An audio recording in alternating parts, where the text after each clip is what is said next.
Good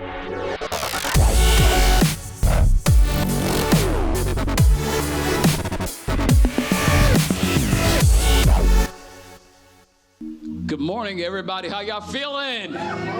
Come on, how y'all feeling this morning? Y'all doing good? Well, welcome to The Mix. My name is Marcus England. I'm the lead pastor here, and I'm excited about today because we have an opportunity to be a part of what we believe is something special. It is Black History Month, and we're so grateful for it, but what we do believe is that every day is a part of our history that is inclusive of Black people. And so we're not regulating it to 1 month, but we are highlighting it this month to be able to have an opportunity to see that God has created greatness in each and every one of us. How many of you agree with that? There's greatness inside of you. Come on now. And so I'm excited to be able to do something special today in our What Now series as we're looking to talk about what things look like now. Things have changed since the pandemic. Things are looking different. Our world is looking different. But the Bible says something really great is that while things are changing, God is still yet the same. And so it says he is the same yesterday, today, and forevermore. And we're glad that God is in this moment an opportunity with us to talk about not just about what used to be, but about where we are today and where things are moving forward to.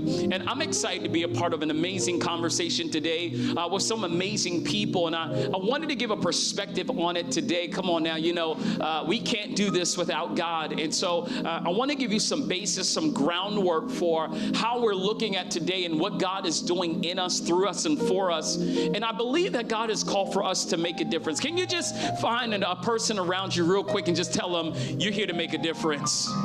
Can you find a second person and say you're here to make a difference? Can you find your third choice and say, even though you're my third choice, you're here to make a difference? Come on, you're here to make a difference. And I really believe that is something special on the inside of us. Maybe somebody hasn't told you that this meeting. Maybe someone hasn't shared that with you today, but you are here to make a difference. God still has you on this earth. God still has a plan for your life.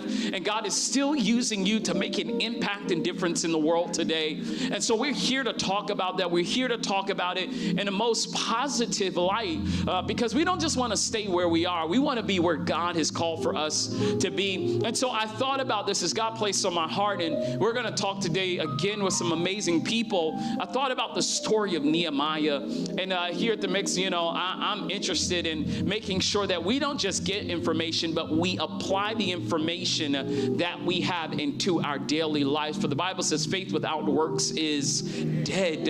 And so we just don't want to believe. We want to be active in our belief. And so if you could take out your notebooks, your pens, your paper, your Bible real quick, you're going to get some Jesus all the time, always. So pull it out real quick. Here we say note takers are what? Come on, we're world changers. In Nehemiah chapter 1, it's letting us know that Israel has just come out of Babylonian exile. Means they were in a place where they were under captivity. And those in whom have survived have moved back into Jerusalem, and there is a special place in their heart. But the problem is that the Jerusalem that they left is not the one that they came back to. And the Bible says Nehemiah is a cupbearer to King Artaxerxes. And it says as he's talking with some friends that have come back, they start giving him an update about where the kingdom is, where the place that he comes from. And when he starts to hear the condition of his community, the condition of his city, the Bible says he begins to mourn, and they tell him the walls of Jerusalem have been broken down. And it says, and the gates have been burned. And the people are in disgrace. And the Bible says it hits Nehemiah so hard that he begins to mourn the place and where he comes from. The Bible says, but he just doesn't stay there. Tell somebody real quick, don't stay there.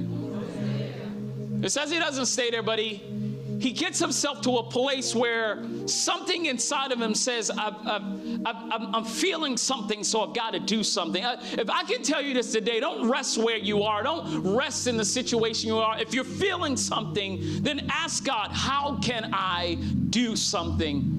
And it says, and Nehemiah gets before the king. And that's where we're going to pick up in Nehemiah chapter 2, starting at verse 1. And it says this, in the month of Nisan, it says, in the 20th year of King Artaxerxes, it says, when the wine was before him, I took up the wine and gave it to the king. Now, I had not been sad in his presence.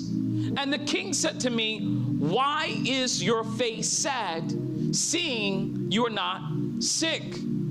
This is nothing but sadness of the heart. I don't know if you've been like me, but anybody ever watched the news before and immediately you just felt like you got sad? Anybody ever been there before? You just watched the clip and it's talking about all the horrific things that are happening. Nothing good is happening in the earth. You ever gone on Instagram and every feed, every piece of what you're getting is about how broken and messed up the world is. And you look at it and it makes you sad immediately. It makes you depressed. It makes you just want to shut it off. This is the place that he was in. He was in a sadness in his heart. And he says it's nothing but sadness of the heart. And Nehemiah says, then I was very much afraid. He said, but I said to the king, let the king live forever. Why should not my face be sad when the city, the place of my father's graves, lies in ruins, and its gates have been destroyed by fire? Can I tell you today, you should be sad when you see the world around you collapsing. You see the brokenness of what is being described. We should be sad, but we just can't stay in a place of sadness. We've got to do something about it. It said, then the king said to me, what are you requesting? I'm going to tell you something real quick. The next time you look at the news, the next time you're looking at something that brings discouragement, that brings disappointment, that brings discontentment in you, don't just stay in the emotion, but ask God, what can I do about it? It says, what are you requesting? He says, so I prayed to the God of heaven, and I said to the king, if it pleases the king, and if your servant has found favor in your sight, that you send me to Judah, to the city of my father's graves. And this is where we're getting our topic of today's discussions, that I may rebuild it. Can I share something with you? God didn't call you to complain. God didn't call you to grumble. God didn't call you to just be mad at the state of the world. God called you to rebuild it. I want you to say this today, I'm a builder. I'm a builder. God's called me to be a builder. God hasn't called me to be someone that looks at it and shakes their head at it. But God has called me to be a builder today. And so we're titling this Rebuild It. What is God calling you to rebuild? Rebuild your family, to rebuild your community, to rebuild your nation. What has God called you to rebuild? Not to just complain about, but to rebuild something greater than what it was before. Today, I believe that we are a room of world changers. And I believe in being a room of world changers, God's called us to make a difference and build that world back over again. And I'm excited because I've got some people with me today that aren't just thinking about it. They aren't just kind of like having conversation about it. They are in the midst of it, making a difference. And I am excited to be able to have this amazing group of panelists before us today as we talk about how to rebuild it. Will y'all help me celebrate those that are coming that'll be a part of our panel today? Come on, y'all. Celebrate them real big. Woo! Good. Listen, get in your seat, get ready, get comfortable. Just tell somebody real quick, we about to have a good time. Have a good time. We're about to have a good time. Do y'all believe it? Y'all the 11 o'clock crew. Y'all got rest, all right? I want y'all to wake it on up. Wake it on up so we can get this thing moving. Amen, amen. Listen, we're going to have our panel. Thank you so much to introduce themselves. And I said it on the first service that we have. I want every degree. I want every dot. I want every initial behind your name possible, because I want to let these folk know that you have worked to get to where you are. And I don't want you to be ashamed about that thing. I want you to put it out there, put out your resume, your LinkedIn account name, everything you got. Put it on out there so we can be able to know just the amazing people that, and we're specifically doing today African American people, because here's what I believe: we don't always get to see African Americans who are making an impact and difference in the world today. And so I want to show you that it's just not a group of people. It's not only the people you see on TV, but there are people in our community every day making an impact and making a difference. And so I want to get to know you a little bit. We're going to first start with you, Doctor. Good morning. My name is Dr. Yetunde Reeves. I'm the principal at Paul Laurence Dunbar High School. Come on. Yeah. Good morning. My name is Charmeika Lewis. I'm a licensed clinical social worker and a PhD student at Morgan State University. Come on. Good morning, Mix family. My name is Dana Lewis. I'm a licensed certified social worker / clinical, and I'm the CEO and co-founder of Whole Life Center that I run alongside my wife, which is an urban group mental health practice. Awesome. Awesome.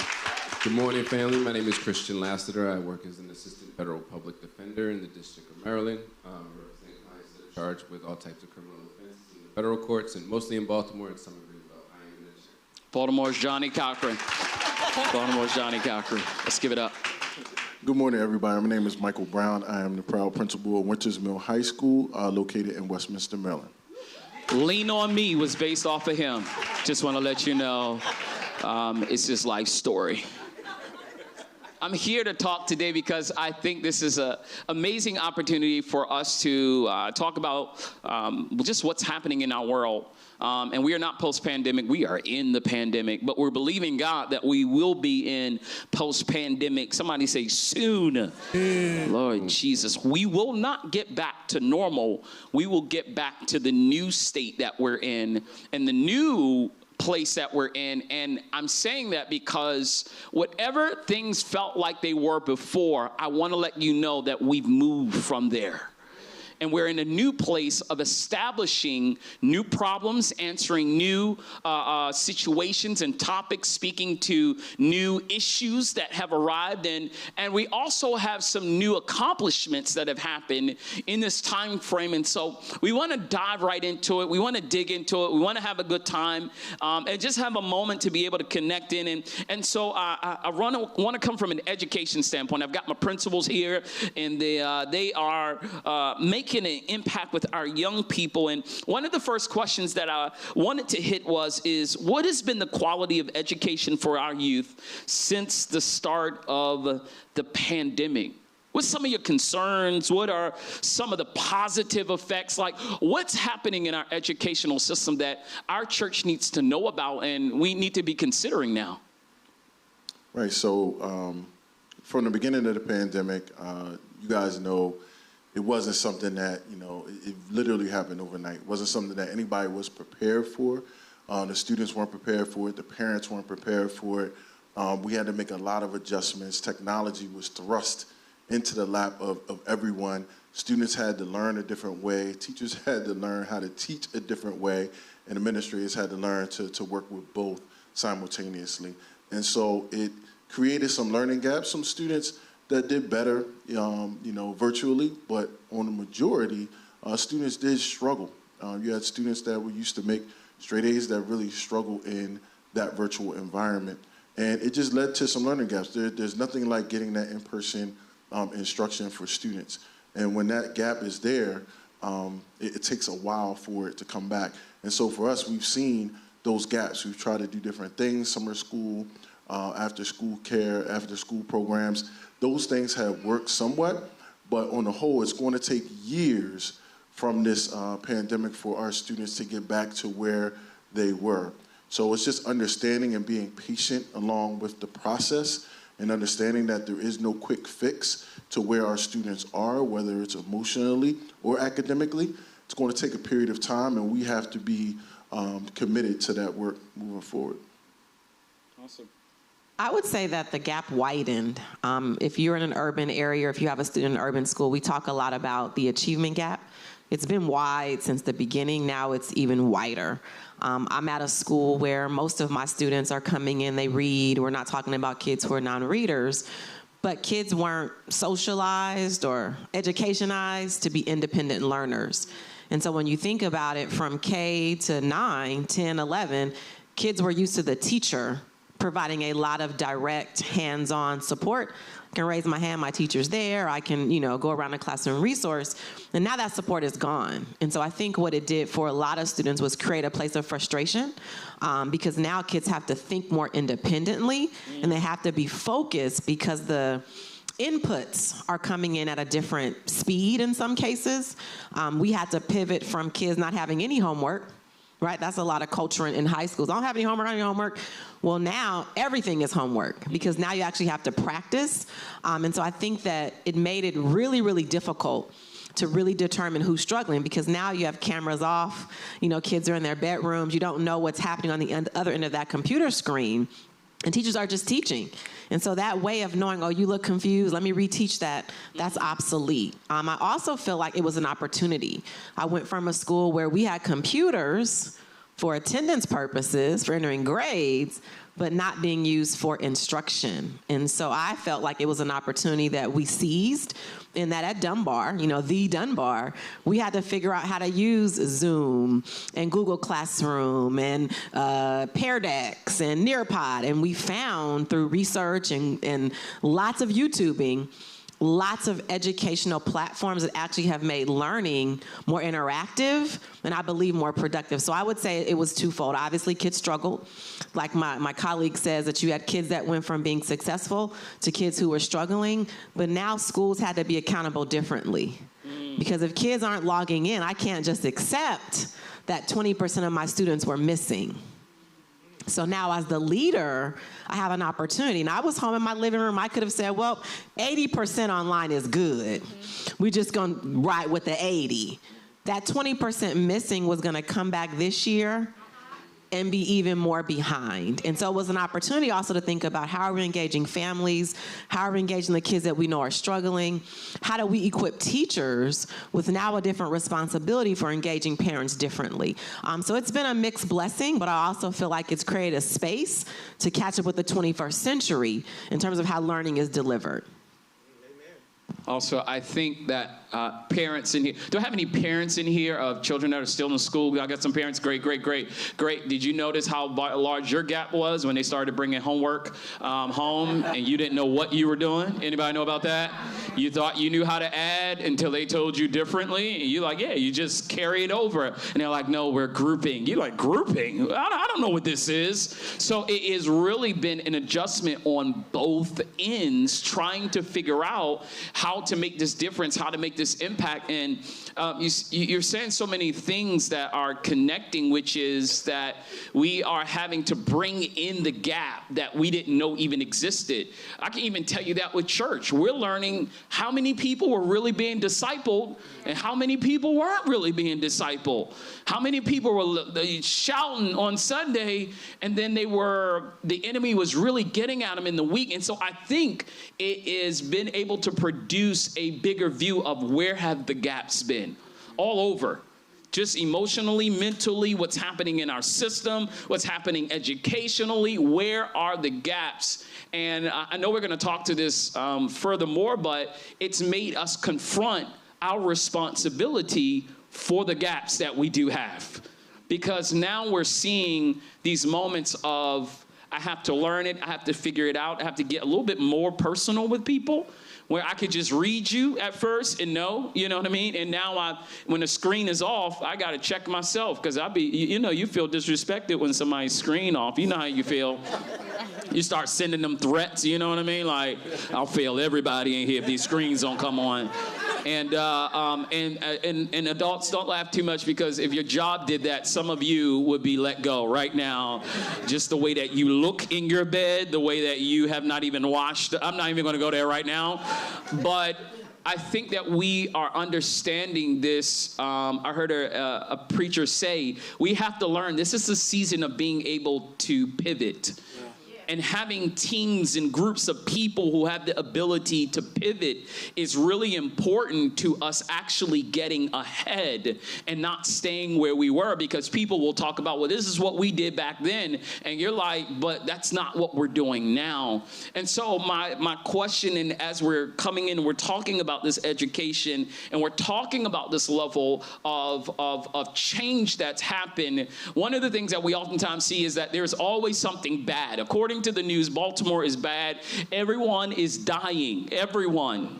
You're not even alive right now. Everyone, according to the news, is dying. There is nothing great. Everyone should be in jail. Everyone should be penalized, and it's not the right perspective. We're just learning all of the answers that we think we have as being professionals sitting in our seat in front of the TV or in front of the computer is not just where it ends. And so I wanted from just literally a critical point, Christian, as you're talking about it and you're seeing it, how has the pandemic and what we're seeing and the gaps that have been noticed, how are they impacting what's happening in our judicial system, what's happening in our jails, what you have to deal with? How has that changed and even different more than it was before?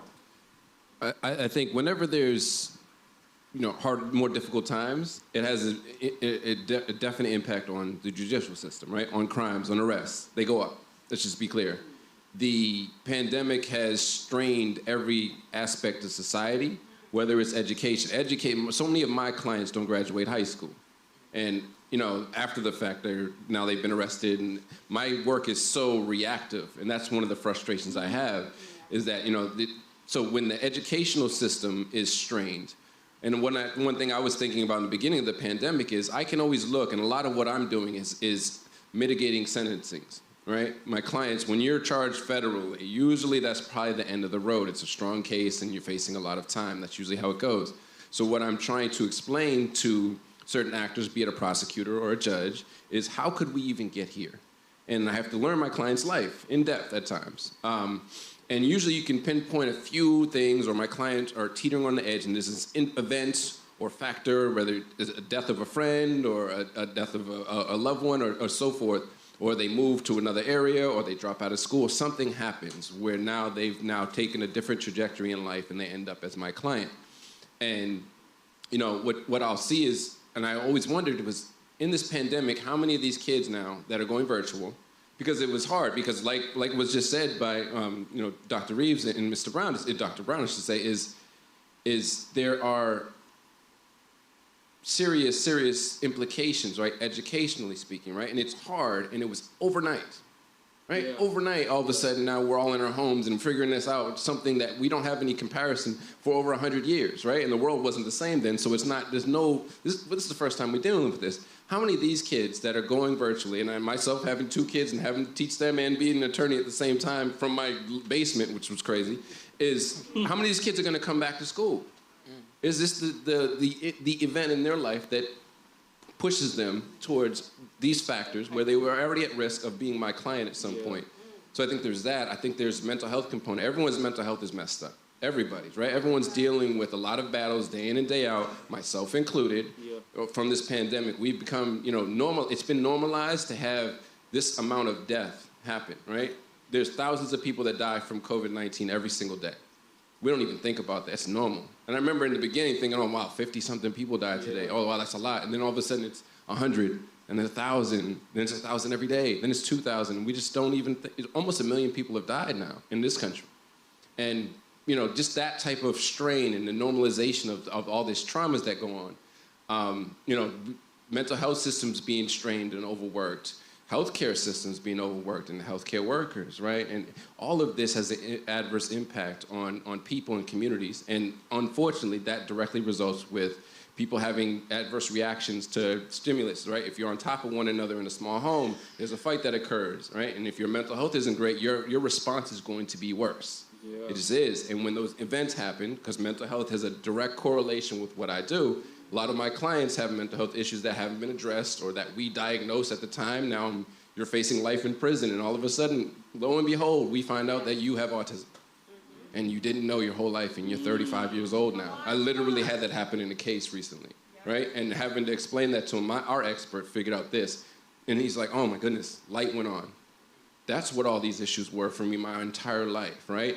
And just thinking about that stuff and all of those, the impact of it. And then also hopelessness.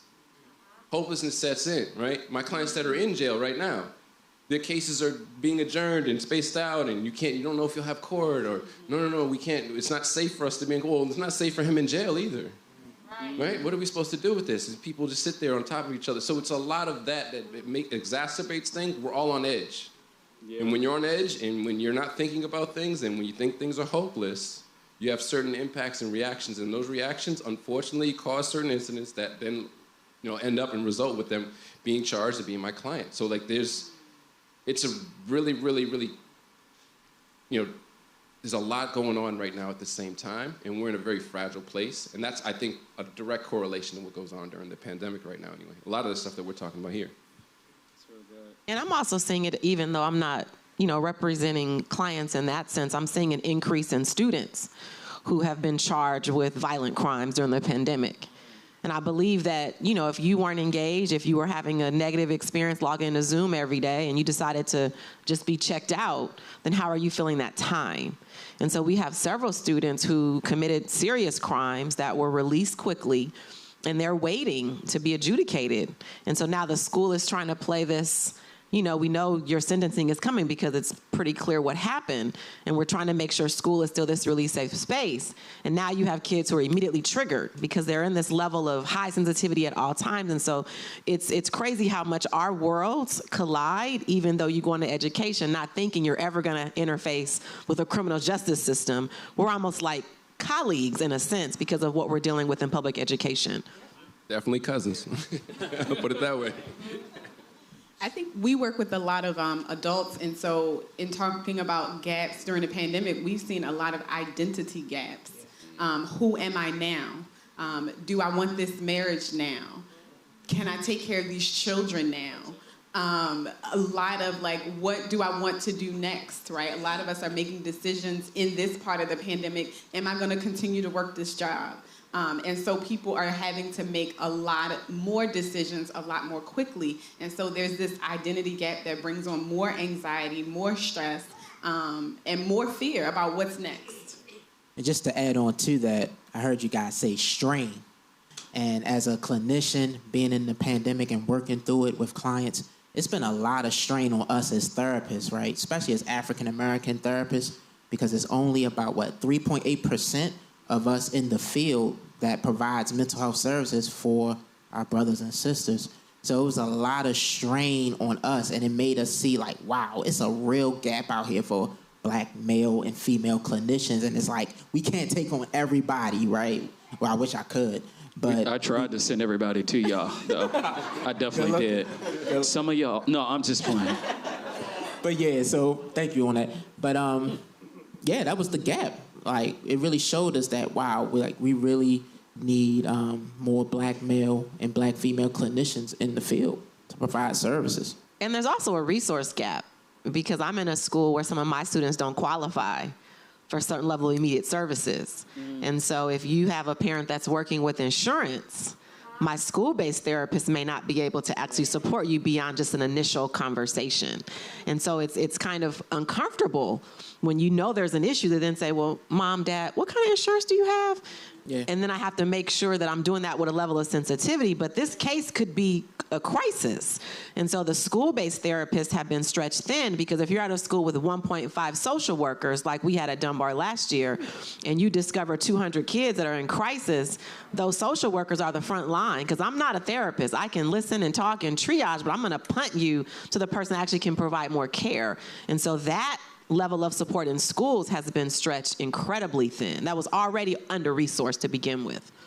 And I think you got students, Hispanic students, our Hispanic population, along with our black population, even some of our white students, utilizing this pandemic to work. So they've gone out into the community, they're working, right? So they've been able to handle both. So they're online, Zoom, whatever, and now they're able to work. So they might be able to work 40 hours a week. They're bringing that money home, sending it back home to their home countries, and everything's great. Now when you got to force them back into the building, now you got to sit down, you got to be in school, it creates a problem for them because they're not able to be there because they got used to that money. The parents got used to that money. So now you can't go back to what you were making before, because now you become dependent on that money. How many, you get a new job, you're like, Lord, please give me a new job so I can, just make it. You get the new job, and then you start looking at your bills again, like, man, I need another new job, God, because you start to spend to the means that you start making. So, and some of those kids who are working have shifted their goals. 9th and 10th grade, they were 4-year college bound. Now I'm not going to college, I'm just going to work. And so the conversation then becomes, well, let's look at it from a lifestyle. You're working part-time, but you have on Jordans and you have on Under Armour. Like, how much is this outfit? So let's talk about if this Amazon job, no shade, is going to allow you to live the lifestyle that you're accustomed to now with your parental support. And so not judging people who have to work because there's a legitimate need, but some of my kids are working because they just want the latest and greatest whatever, and now it's shifted their goals. And they also know that maybe college will be virtual, and they don't want that experience to continue forward. So it's been this really difficult time to talk about post-secondary plans and what does your future look like and where are you going to be in 10 years, and now we're having to navigate the reality. Also, they've been working, and so now come back to a school where you're like, don't do this, don't do that, do this. They're like, wait a minute, I'm grown, and so having to now have them be back as students has been a major shift in school as well. And just to add on to what you were saying, like when I was working with youth at the beginning of the pandemic, because their parents lost their jobs, a lot of kids felt like they were supposed to be the breadwinner at this point. So it was a lot of stress and anxiety on them to feel like, hey, I'm the man or the woman of this home. Let me step in. I don't got time for school. I need to really provide for my family because of the things that were going on in society with their parents losing their jobs, and just a lot of things were just spotlighted. So the child felt like they had to really step into the position to hold the fort down at their home, which has impacted their mental health, anxiety, depression, giving up on their goals, giving up on their dreams, and really helping them, even as a therapist, to help them to see like, hey, man, you can still focus on your dreams and goals. This is just a season that we're in, and that we will overcome this. That's really good. That's really good. And, we're talking about that mental health space. Christian said it. I'm going to say it clear. He just said we all crazy. That's what he said. That's what he kind of said straight up, is we all are dealing with some mental health issues.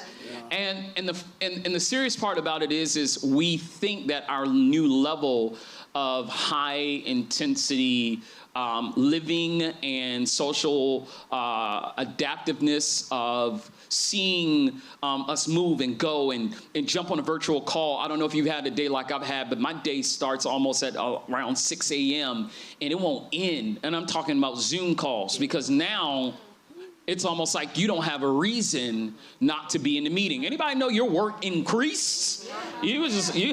It was before, like, I want to go back. It wasn't this much work. Now it's like you've got a meeting at 10, 12, 3, 4, 6, and you're just trying to find out where to. I'm eating on my meetings now. I told the people, I don't care. I'm going to eat. Either other than that, I'll pass out in the middle of this Zoom call, because it's like, well, now that you have this availability, we're going to expand it. And the responsibilities haven't changed. And so in life that we're talking about, and I just want to make this clear, is that it has impacted how we are dealing with life mentally, and how we are dealing with where things are going and what is happening. And some of us know we're reacting a little bit more edgy, aren't we? You know, somebody saying something, you're a little bit more quick at it. You're a little bit more edgy. Somebody looks at you the wrong way, you're a little bit more edgy with it. Somebody is walking down the street, you're feeling a certain way. And we're just living at this high level of anxiety or tension. And some of us don't even know what to call it. We are just dealing with the day-by-day pieces of what is brought to us. Can y'all talk a little bit about what the last 2 years have just done mentally to us as adults and young people, and how we can kind of move and recognize how to move forward with where we are? So the Bible says that we are fearfully and wonderfully made, and a version says complexly. And one of the things that we all have is a central nervous system, right? We all have this response system that is created for us to be able to move and interact with our environments. And we're not made to be in sustained crisis, right? We're made to react to crisis, to bring ourselves to safety, and to move on and live peaceably, and then another crisis. But what has happened with the pandemic is that we have lived in a sense of sustained crisis. And when that happens, all kinds of things are happening in our minds and in our bodies, right? There are stress hormones being released. There are things happening in our brain and our bodies. And what happens is that it really causes inflammation in our bodies and in our brains, right? It causes our nervous system, our immune systems to sort of break down and deteriorate. It causes our executive functioning, our ability to make decisions, our ability to remember. So if you are around your house and you can't find your keys, and you've never been a person that loses everything, it might be that, you know, your stress response system is being overworked, and so other things are breaking down. And like Pastor Marcus said, we are in this state of hypervigilance. When we are in a state of hypervigilance, we're talking about cortisol and adrenaline being released. We're talking about us always being on edge, us overreacting, us having high anxiety. And so even though we've tried to, because we are adaptive in our nature, we have been able to still go to work, still teach the babies in the basement while being an attorney, still doing those things. Your body and your brain are doing a whole different response than sometimes what we see in our external interactions. And so that's why you get the overreaction. That's why you get the forgetfulness, or you're more tired than you typically are. Sometimes that Zoom call that you're like, oh, I can do a Zoom call, that thing take you out. You be like, wait, I'm so tired. Why I'm so tired? You know, it's because we are 1 o'clock naps. Anybody know about that 1 o'clock nap that's about to come on you? Amen. Absolutely, but that's why it's happening. It's because our brain and our body are constantly being worked, because we're in a state of crisis. And because we've been in a state of crisis, one of the positive things that we can take a look at, because we've been in crisis, is that people are now more invested in their wellness. They understand that we cannot put this on the back burner. We cannot just suppress it. We can't just pray it away. We actually need to go to the professionals that God has put on the earth to tap in and to get that healing that we need. So even though it's a crisis, on the crisis side of things, it's always a solution. And that's the resilience, right? And that's the solution to the problem, is being able to understand that I can invest in my wellness, that I don't have to be in this state of crisis. I don't have to move around and suppress it. Like, no, I can actually go get the services that I need. And now that things are tele-mental health, it's more accessible, right? So you don't got to worry about if you got to catch the bus, gather up some money, catch the bus, get to the office, or you got to drop the kids off to get to a session, or do whatever you need to do. It's very accessible, and you can do it right at the comfort of your own home. I thought you were about to get your give out your name and number and email right after that. That's what it felt like you were about to do a commercial. So the idea is that we just really aren't called to do life alone, and we need help in doing life. because a lot of the weight that we're taking on ourselves, if you're even married, you're expecting your spouse to be able to handle the state of the pressure that you're under, and you're operating as if it's still the same level of pressure or the same level of stress that you had before. And everybody knows our stress is up. I don't even know, and I'm watching Dr. Reeves as she is, when she came into Dunbar, I can speak to this because you were influenced to me. I just want to let you know that. She came in, and then the pandemic hits. And now she has to get all of these new resources to be able to operate that I haven't even never seen before. So I was on about 3 calls with her, and we were on all kinds of stuff that I didn't even know existed. We was on Google Classroom. We was on another. I was like, I didn't even know. Where did you find this? And the work that had to go into bringing people up just to a basic speed was incredible. It was huge. It was massive, the on-taking. And guess what? Your load didn't change. And I would offer, I think people forget that while many professions are still working from home, educators are not. So we went back into the school when there was still a live, an active, super active pandemic. And so hearing people say like, oh, I'm still working in my basement. I'm like, yeah, that ended a while ago. And I think the work of educators has quadrupled.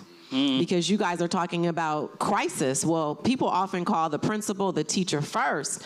And we're saying, well, we're the first line. And so if you know an educator, if there's one in your family, this is where you also extend that person grace, because they're having to navigate their own families. And then let's say you're a teacher. I have teachers with 200 kids. My 9th grade has 200 students. That's 200 families to call. That's 200 kids to see if they're in school. And so that level of stress and responsibility, and then fear, because there's still a pandemic, right? You're still going into a situation that could lead you to, contract COVID yourself. So that fear as well is bubbling out there. So it's been really traumatic and stressful to be leading while you're supporting kids, families, parents. Neighborhood issues have not changed. They've actually gotten worse. And there's not enough conversation about, now that people are in these stressors, how does that affect schools? Because the neighborhood comes into the school more often than not. And so I just wanted to lift that there's a lot happening that doesn't often get mentioned in the context of education, because we're thinking only about, can kids read and write? And that's not exactly the full breadth of what it means to educate young people. And I think those stressors are going to manifest themselves over the next couple of years to be catastrophic for education. So, teachers, educators, everybody that's in the field of education are over it. Like, they're over it. Like, to the point where, I think a recent poll, the National Association for Secondary School Principals came out with a poll. I think it's like 40% of principals are rethinking whether they want to continue to do this profession or not. It's 40%. There's over 10 superintendents that are now leaving their jobs to go, do something else. Amazon. Probably so. Whatever is not education. And some people have retired, and I know a colleague of mine have retired, working at a hardware store. It's just like, this is the best job I've ever had. Because you don't have to think or worry about anything. Just tell me where the hardware stuff is, and I'm good to go. But that is where people really are at, and is really taking a toll on people throughout this entire pandemic. Just being able to do their everyday jobs, we kind of forget about. I found more about my staff than I ever really wanted to know. Just different health issues that were going on with them. Their home life situations, the whole 9 yards. There's been marriages that's been broken up through this whole situation, that as being a leader in the building, you have to try to figure that stuff out and help them through it. I am not a healthcare professional. I do not have a medical degree. However, I could probably sit now and probably take some type of nursing test and probably pass it, because of all the things that I've learned over this pandemic, things that have changed on the healthcare side, and what we've had to do as educators has been tremendous. So it's just a lot. Contact tracing, talk about that part of it, finding out who has what. I don't know anything about that. You know what I mean? But you had to learn. You better learn about it real quick if you want to keep your job and do that. Calling people at 10, 11 o'clock at night, just let them know that their child may have COVID or they're close contact. These are things that educators have had to do, and teachers, that is not in their wheelhouse, is not what they went to school for. And I just want to lift this up. It's feeling a little sad. I don't want to turn anyone away from the profession. But I also think it's been a place. I've been a principal for 16 years, and this is also an opportunity to find new joy. Because what brought me joy 2-3 years ago is not the same experience now. And so I do feel like while there are people leaving the profession, it's also giving me a chance to decide, like, I'm actually recommitting to some of the work because it looks different. And I've learned so much that I didn't know. And I have a doctorate. I've gone to school. I've, lots of education behind me.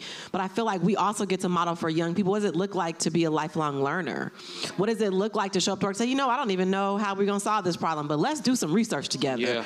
Or let's partner with families in a different way. Like, let's actually reimagine and rebuild schools differently, because it was never meant to actually support Black and brown kids to begin with. So now we have a chance to actually do things differently, because there's pressure of the pandemic. No one has the answer, which creates opportunity. Thank you for not quitting. What I was going to say, I think also just to acknowledge, I think Principal Brown spoke to this just a moment ago, is that all the people, so educators or first responders or pastors or social workers, right, are all people, right, that are dealing with their own things, right, at the same time, and have these other issues that are coming from their own personal lives they have to bring into it. And you don't think, I joked with you before, Pastor, about this, like, you always expect your pastor's always going to be in a good mood. Yeah. No, pastor's a human being too, right? Or your teacher's a human being too. Yeah. And understanding that has a direct impact on things as well, and how this dynamic happens. And the pandemic is really hard for everybody. I think that's really something I've learned about and tried to work through this pandemic, is like making sure that I take time. And something that Charmeika said before was, having this like zero down. I can't remember the exact term. He said the power down. Power down. Where like you take the crisis and the stress of life and put it to the side for a moment. And that's something that I've tried to do, and I think that's a great technique for everybody, because we need that, right? And that's something that impacts everybody. You said something earlier that struck. You said there are people living in situations where they're living on top of each other. Mm-hmm. And I think that sometimes we have to remember our own privilege, because I wasn't living on top of people. I could spread out. I had plenty of places to clock in and zoom in and zoom out. Mm-hmm. And I think sometimes we get into a situation of, it's actually selfish to think, oh my God, my life is so horrible, I'm dealing with this. Well, there's somebody that actually is dealing with a more challenging, more dire circumstance that we also have to have empathy for. And I think even leading a building, I've had to remind my staff, like, while we may be frustrated, imagine our parents who are now our co-teachers who didn't have the educational tools that we have to support their young person. So I do feel like it's also perspective and also that moment to just be grateful that while I hated not traveling, I still had a chance when the world opened up to hop on a flight. And not everybody has that privilege and opportunity. We want to be mindful of that too as we're navigating this new normal. So good. That's real good. That's real good. I wanted to jump into the idea. We've talked about the pandemic. We've talked about the impact educationally. We're talking about it mentally. What we're also talking about that happened during this time seemed to be an uprising in racial tension in our nation. And as a church, we always want to talk about how we are dealing with what is well known, the racial tension, the issues that come about and that aren't just black and white. We saw that there was the discrimination against Asians, and we've just seen that it's picked up on all levels. And so I want to talk about that because as a church of a mix of people coming together to change lives and change the world, it's very easy to try to choose your preference over your purpose. And it's real easy to get into a comfort place where people like me, people only in my space, people that think like I think, that's the people I want to do life with. But we're dealing with some issues that have come up. And I said this earlier, which is I don't think they're new. I just think they're more publicized. I think we're capturing them on camera more than we used to. I think that we're seeing it. And if you're living a life where everything is perfect on your end and you're good, you're not living in reality. And you're missing the real impact of what's happening in the world. And so I want to bring all of us together because, Christian, you said something in the first experience, which is it's not just a black and white problem. It's an all of us problem. And so we've seen two major cases, I feel, and we've seen others come into effect. And we've had the George Floyd and the Ahmaud Arbery, and we're like, okay, cool. We feel like, you know, there's justice has happened, and we've taken two cases and we've spread out the thought process that everybody is in the same place, and maybe we're getting better. And I feel in some areas that we are, but personally, we have to go back and see really what has happened over these last 2 years that's heightened. And then also, what's the impact racially that it's had on our city, our nation, and just us personally? And I would love the panel to literally talk about what that looks like. So I want to jump in on this with the George Floyd situation. Like when we saw that on the news, it was like what you were saying, Pastor Marcus, like we thought we had a reprieve of police injustice and things of that nature, police brutality. And then when we saw it, it's like our hearts dropped again. We got frustrated again. We got more anxious again. So when you think about the racial injustice that has been going on in America, it has heightened our senses in a way that makes us feel unsafe. Because I know for me, on a personal note, you know, when I'm riding down the street and police officer come behind me, I'm like, did I do something? I'm just taking my son to school. But I feel like because of what I saw, because of the Ahmaud Arbery cases and the George Floyd cases, it just puts me on high alert. And I think that in this time that we're living in, I think it's very important for us to acknowledge these feelings. Place a name to these feelings. Don't suppress how you feel about what you saw and what you feel about the racial climate that we're in. And also know that you can make a change. It's about making that personal decision to say, you know what, I'm not going to let the hate of racism influence my heart to the point where I don't see myself making a change in the world. I think too, all of us want to escape. Can always be honest, because of the high intensity, we want to escape. We want to escape to somewhere where it doesn't exist. We want to escape to a place where we're okay. It's even easier to escape back to people like us, so I don't have to deal with the tension. So let me find an all-black church. Let me find an all-white church. Let me find a place that easily fits my set of circumstances, because if I'm already dealing with the tension all around me, why walk into another space, place, school that I've got to deal with it? And I'm even saying that to you, Mike, because you're not just in an urban school where everyone looks like you, or we're in these urban spaces. It's like I am going to make the time to do something that I don't have to do and place myself in position to see real change take place and to be a part of something different. I'm just thinking about how do we really find ourselves in a place where we can see real change happening. What are some things you're doing in this racial climate that's helping you to be able to deal with it, but not only deal with it, as Dana said, to recognize it, put a name to it, anger, frustration, but now go from that place to say, how can I change the narrative of the story?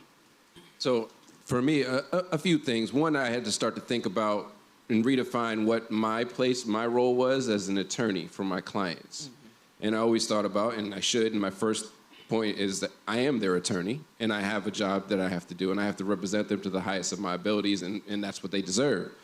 And I truly believe, and that's very personal for me. But also thinking about, all right, my clients come from the most vulnerable populations in society, whether they're black men from Baltimore, or they're people charged with illegal reentry and that don't have documentation to be in this country, or they're, I would have cases with women that were human trafficked, right? And now we're charged with helping that type of an operation. But they were victims, and they are victims, right?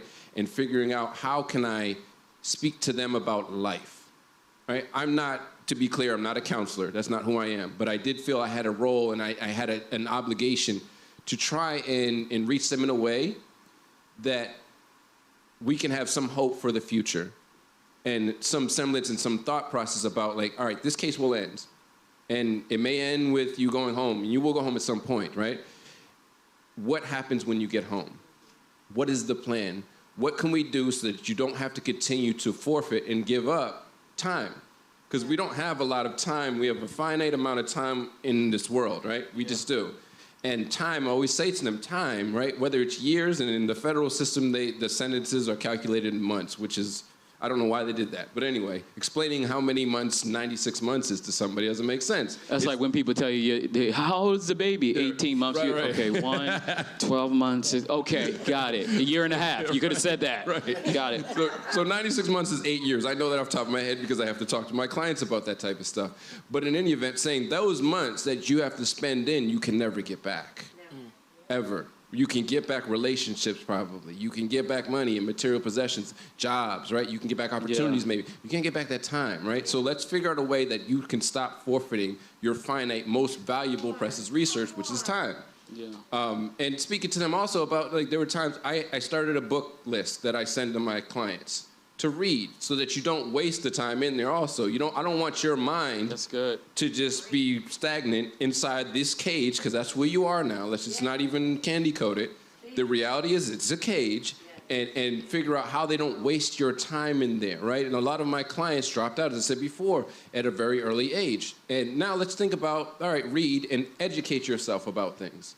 And I try to give them books of different examples. Nelson Mandela, I think, is a great example for them, because he spent 27 years in prison and still got out and changed the world. Yeah. So understand that you have hope. That's good. There was a point in the book where he speaks about he didn't think he was ever going home. And why would you? You're there for 27 years. At some point, probably not, right? But he did. And anyone that is aware of who he is now cannot argue that he didn't undoubtedly change the world. Yeah. Anybody can. And I think his story is amazing because he came from a very, very, meek and unassuming place. You would never think that this guy was going to be this world changer, but anybody can. Go on, preach, Christian. So I try to just inspire that, listen, and I had this conversation one time with a client, and we had an argument, and he wanted to get up and leave. And I was like, no, you need to sit down. We're not quitting yet, right? Please don't disrespect me. It was really about that in the moment. I'll be honest, I was angry with him. Like, sit down, don't just disrespect me and walk out. But he said, listen, Christian, you're a lawyer and I'm a criminal. And I said to him, I was like, don't call yourself that anymore, because with labels comes assumed and inferred behavior, right? So you say you're a criminal, you don't act like one. Stop it. And he had never heard that from a lawyer, and then we had a dialogue. Come to find out, he's an avid reader. We had a whole bunch of books, so he'd never read Nelson Mandela, so I sent him that one. And then we started communicating, and that's where my book list idea came from, because it reached him, a light went on with him, and now he has value and hope for the future. I can't do that for everybody, but as many as I can, that's what I would like to do, because all of my clients are people. It's so interesting. I think as adults, we talk a lot about the high-profile cases and what's happening with the criminal justice system. I don't spend most of my time talking with students. That's not what's on their mind on a given day. Yeah. One quick story, I was coming back from a basketball game that we won, and I was we're struggling, but we're gonna get there. I was taking a student to a bus stop, and she's academically solid. She's a really sweet girl, and she's asking me had I heard about different crimes in the city. And we're just leaving a basketball game, and she said, did you hear about this 13-year-old girl that was raped? And she's literally pulling up on Instagram, the picture of the person that was arrested. And I'm like, no, I hadn't heard about that. And then she's like, and she just starts talking. So she goes over that, and there are two other things that she mentions.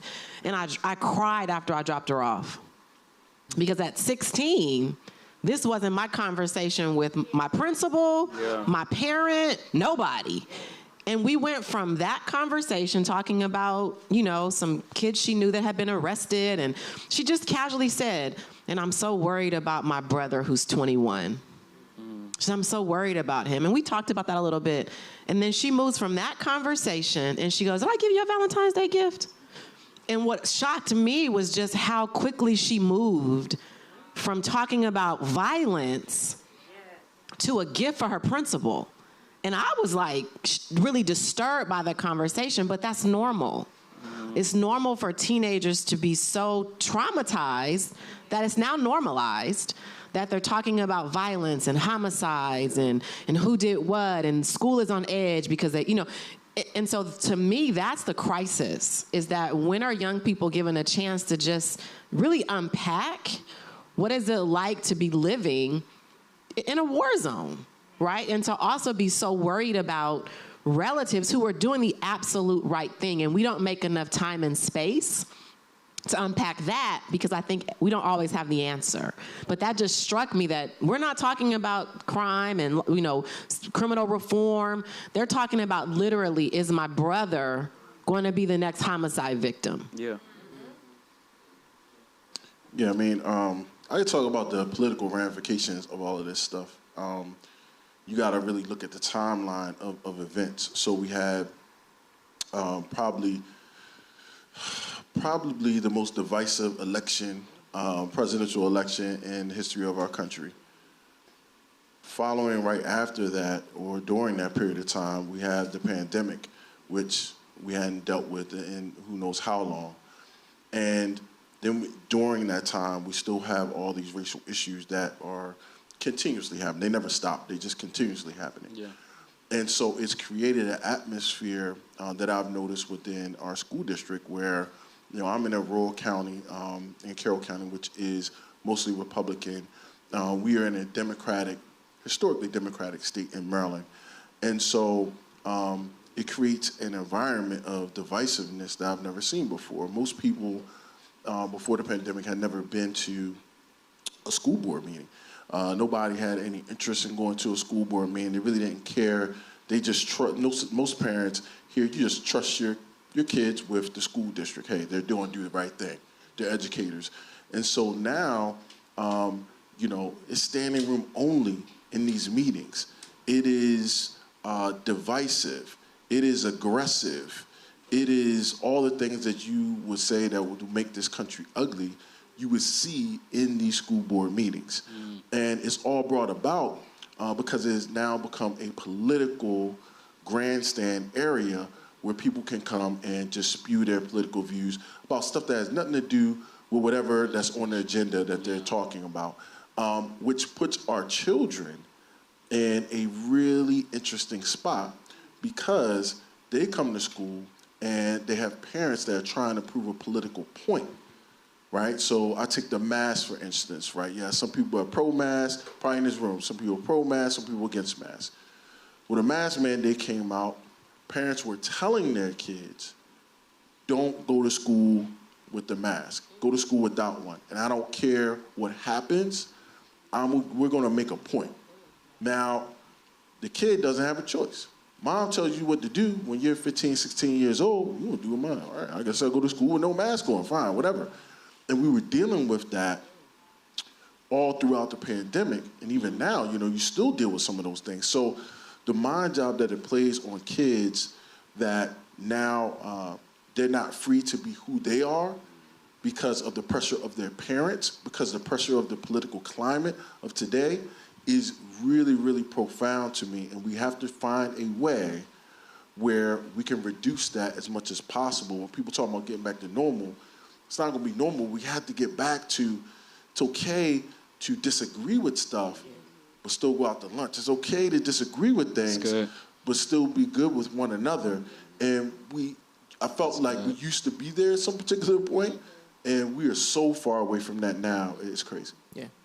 I think that's real huge, why the church has to be a picture point of that. Yeah. Whether you're Republican or Democrat in here or an undecided party, I think that we have to know our biggest nature of understanding who we are comes from Christ before it comes from our culture. Yeah. And if we don't get, I'm a child of the King first, then we will always put the preference of our skin color, the preference of what we have heard or grown up on, or again, a political party as the front-running piece of determining who we are, what we say, how we impact, or how we make a difference. And so I think that's a big point. Were you guys going to say something? Yeah, you can go. I was just going to say, the question was, what can we hope for? And I think what these cases allow us to do is have conversation. Yeah. What we can hope for is conversation. In conversation, we are disarmed. In conversation, we are informed. In conversation, we find safety with one another. When it's a good conversation and there are healthy,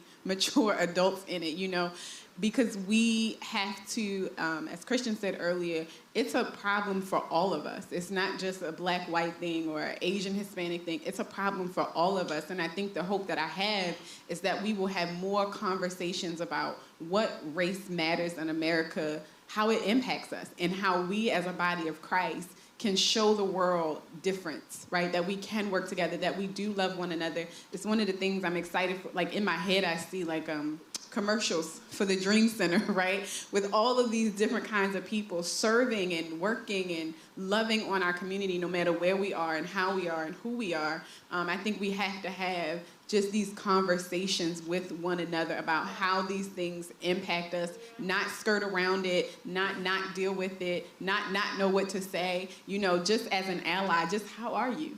You know, how do you feel about? Would open up conversation for real expression, and then us being able to dialogue back and forth. You know, I think this generation, we really want to make some progress. Yeah. We really want to make some progress, and I think the way to do it is to continue the conversation and to lift up the fact that we really are better together, and we really are more alike than we are different, but just we have to be in conversation constantly and amplifying that conversation.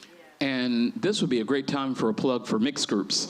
So if you're not in a mixed group, we want you to get in a mixed group. You can sign up for one online. You can go to the Mixed Church app and get that and be a part of a mixed group and get into community so that you can begin conversation about what it is to be a child of God and be different. Continue. Yeah, I just wanted to add on to what you were saying, Pastor Marcus, as far as this is a moment in time where the church is really needed. You know, God's love is the solution towards racial injustice. You can't fight hate with hate. You can only fight hate with love and God's love. And being as though, like, we are in a position as a church, like, to have these conversations. So today, like what we did, 2 services, this is impactful, and I believe like we should continue to carry the torch, to have these conversations, to bring a mixed group of people, plug, to talk about racial injustice, because I feel as though like we all have something to learn from each other. No one's better than the other man or woman. We all children of God, and we can learn from each other to make a change in our environments, in our world. So the church is definitely needed, and I really believe that God is saying like take care of this moment well, you know. Don't let this go under the rug, but really be a cloak of peace and love to the people and to the world at large. You know, the funny thing about race, right? Yes, absolutely, brother. The crazy thing about race is the race as we know it now was actually a business model. It was a business model. Yeah. It was redefined in the slave trade on purpose as a business model to maximize profits. Yeah. Race think about all the different backgrounds of human beings that there are in this country or in the world. And to try and classify us into like 5 or 6 groups is just stupid. Yeah. It doesn't make any sense. There is a huge rainbow continuum of people. Yeah. In any community you look at, you want to say it's the black community. Look how diverse the black community can be. Look how diverse the Latino community, the white community, Asia. It doesn't matter. Any community is super diverse because the concept of race was only to make money. And now those classifications now are still in our society, ripping it apart. The thing I loved about this church, and what I was talking about in the earlier experiences, the mix. I love the concept of a group of people from all different walks of life and backgrounds and experiences coming together for one common goal. And realistically, yeah, absolutely. And that's all from Pastor Marcus. Like, don't clap for me about that's him. That's him. Yeah, that's God. There you go. That's God. And that's the thing with our country. That's what we should be doing in our country. We have the ability to bring a group of people from every walk of life come to this one central place. We can take all of the best benefits from all these different backgrounds and life experiences from all over the world, literally, for the good of the common unit that is forming here. And instead of doing that, we focus on these 5 or 6 classifications of race to continue to be divided so that a select few at the very, very top that are the descendants of the people that started that business model continue to reap the benefits of us fighting each other over the scraps that are left behind. That doesn't make any sense. Talk about it. That's real. That was great. I was just going to say, like, you also have to understand just the political side of things and why certain things are the way that they are. And unless you really honestly do your research around, what these political parties stand for, like I said, most Republican and Democrats actually don't have a problem with each other personally. They don't. Their kids go to the same schools, right? They eat dinner with each other. They really honestly don't have an issue. We're the ones having the issue, right? And it is meant to really divide us to the place where certain people stay in power and where you all feel as though you don't really have a voice, so why bother, right? Why reach out to my congressman? Nothing's gonna happen anyway. So now a person that's supposed to work for you, he's chilling or she's chilling because I don't really gotta do no work. Because ain't nobody calling me because I don't really gotta do anything, right? You have to force people to do what they're supposed to do, and democracy is made to work for you, the people. And if we the people aren't doing what we need to do, then that's an issue and a problem. I think through this pandemic, and I'll talk about it later, like putting your money where your mouth is, like you can't just be on social media. I've seen posts, you're speaking out about, Freddie Gray or this, that, and the third, and you're saying, and you got the black fists and all this other type of stuff that you're putting out there. What are you doing? What time are you committing to changing things, right? And if everybody, it don't take a lot. You don't gotta, spend, 20 hours of your day doing something, but a little bit of your time being a part of an organization, meeting with the congressman, right? Being at a school board meeting, speaking up for 1 minute or 2 minutes of your time. That's not a large amount. If we do it in the masses, this country will change, this city will change. Yeah. But we can't sit on the back burners and just scroll through social media and feel good because we like a post that says something about racial injustice and be like, I did my part. I hit like. That's not enough. Yeah. I think that's really, really, really, really, really good. And I think that we have to be that example. I think the reason that we're coming together as a church, and we're not the only church, but we're coming together as a church to say it, because I really believe we're the church that can make the impact spiritually, mentally, physically, to put our community back into the shape that it needs to be in. Because if you have a healthy person goes out to find another sick person to make them healthy.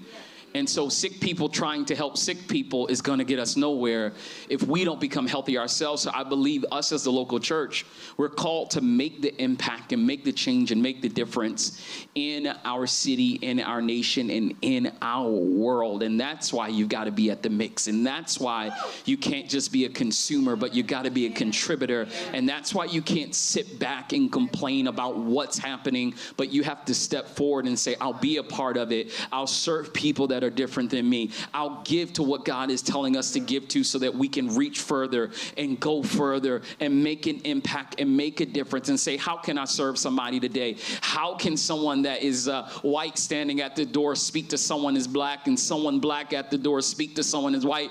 And you're like, I don't have time for that, Pastor. And God is saying, you have time to make a difference. Yeah. And so I think that's so important. I think it's important that we make sure that we understand the validity of what God is calling for us to do as a church, because if we're not making an impact, then all we are doing is gathering together with people that are just like us to have a good time on Sunday and go back into our communities to see our city stay where it's at and look at TV and Instagram and complain about it and say, I wish they would do something. Well, we are the answer to the brokenness of our city and our world that God is calling calling us to. And I believe that once you see yourself get active, then you'll have the ability to say, I'm out here making a difference, as you said, and I'm putting my mouth to what I actually believe, and I'm doing something to make a difference in the world today. And I am so grateful. I just want real quick means real quick. It says that real quick. I want you to give just real quick your thought basically on what you're doing, what you're focused on, and how you're making an impact to see what you believe is an issue change. So for me, I think one thing I'm dealing with in schools is just how young people are responding to conflict. I'm definitely trying to invest a different level of support for our girls. I think a lot of times we talk about black boys. I think our girls are on a different level of crisis as well.